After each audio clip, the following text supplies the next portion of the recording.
So here we are in the first of 4 sessions on this journey of taking control of our thoughts and retraining our minds. In the last session in our introduction, I told you of the 4 different steps that we're going to take on this journey. And as we go through these 4 sessions, we'll find out more about the way we think, what we're searching for, and how we can align ourselves to God's way of thinking, and the practical steps we can take in retraining the way we think. So in this session, we're going to look at the way that we think. What do you think shapes our thinking? I know that if I could hear you call out your answer to that, you might say things like past experience, friends and family, newspapers, social media, and that's a really big one these days. You might say the opinions of others, our beliefs, our teachers. What about music? That has a bigger impact than you might think. There's also movies or television, fear, that can have an influence on us, books, advertising. Anyway, the list goes on. There's no wonder our minds get muddled. The truth is, not many of us actually think things through for ourselves. So let me give you an example of that. And that example would be when we come to vote. When it comes to voting, whether it be in a referendum or a general election, how many of us actually research the subject, think it through, and form our own opinion before voting? Do we diligently research each political candidate before we vote?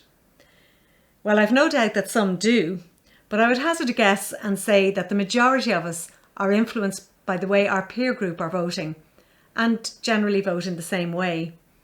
A herd mentality, if you like. Vote the way others we know and respect are voting.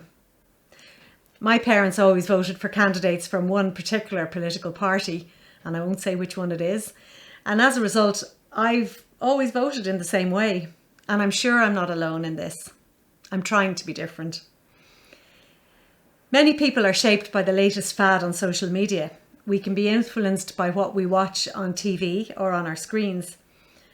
For example, if a person watches pornography, that will influence their views of the opposite sex and may have an extremely negative effect on their marriage.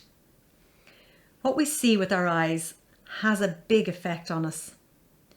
We worry about our children spending too much time on screens, playing action games where there's a lot of fighting and killing. We worry that this will influence their thoughts. And we're right, we should be concerned about these things. What we think about has a big effect on how we behave. If we're constantly thinking negative thoughts, then we will become negative. If we're constantly putting ourselves down and comparing ourselves to others, then that's where we'll stay. What's in our mind and in our hearts spills out in our speech and in our attitudes. We see something we want, say clothes, cars, a particular body shape, and that can take over our thoughts until we eventually get what we want, and then we want something else. Maybe you grew up without encouragement and being constantly put down, or sadly, maybe you live in a relationship like that at this present time. It can be really hard to break out of that mindset and begin to think positively about yourself. It's equally true that if we think too highly of ourselves, and our thoughts tend to be mostly about me, myself, and I, then we'll end up becoming self-centered and lose the motivation to contribute to the good of others. It says in Proverbs that out of the overflow of the heart, the mouth speaks.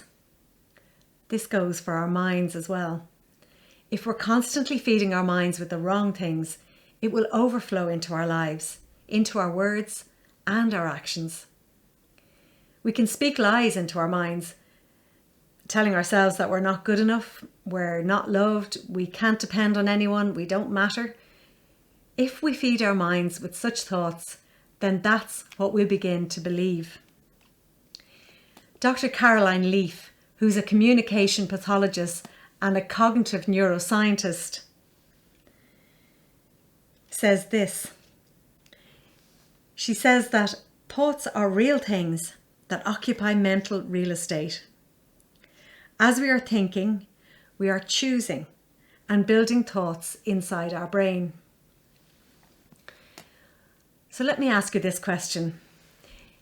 Is your current way of thinking building healthy thoughts?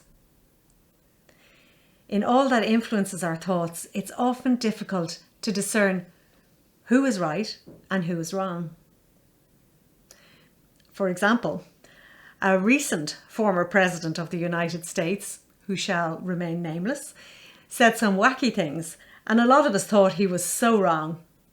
But his supporters thought he was right. You see, it depends on who or what is influencing you. There's something inherent in all of us that wants to know the truth. As Christians, we believe that God is truth. His word is truth. So how do we move into biblical truth to guide our thinking? Well, I'm going to look at that in our next session, so be sure to join me. And please do subscribe to our videos by pressing the small subscribe button on the bottom right of your screen.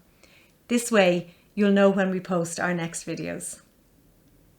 So I leave it there for now, and I look forward to being with you again soon.